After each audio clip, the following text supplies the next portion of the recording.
ANC Treasurer General Zweli Mkhize says that young people must learn from the 1976 generation that freedom can be fought for and attained without destroying public property and infringing on the rights of others. He was speaking at the Youth Day celebrations in Umtata in the Eastern Cape.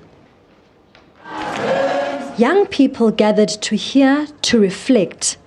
Education and job creation at the top of the agenda, and a call to the youth to take the lead in paving a better future. They need to rise up to the challenges of today. There's a huge amount of youth unemployment, youth affected by diseases, HIV and others, drugs, criminality. We would like our youth to rise and face those issues, arm themselves up with a lot of education, skills, but also to understand that they have a constitution to respect, which means they have to uphold the values of our new democracy.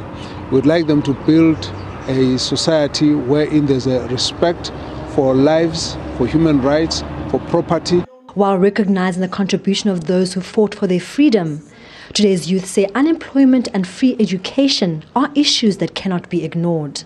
Our dream for young people, particularly at pre-tertiary level, is that the struggle of free education must be pursued, because 40 years later, but we are still debating the issue of language. We are still debating the issue of which language must be used as a medium of instruction.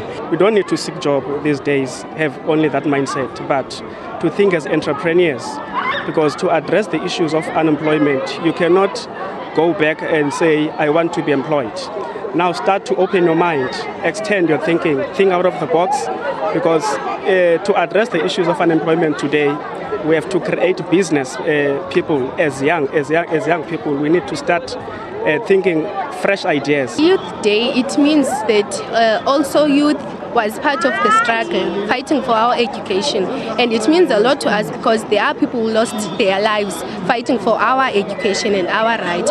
Mkhize said the youth must prioritize education in order to take themselves out of the socio-economic challenges they are currently faced with. Lerato Tipa, SABC News, Umtata.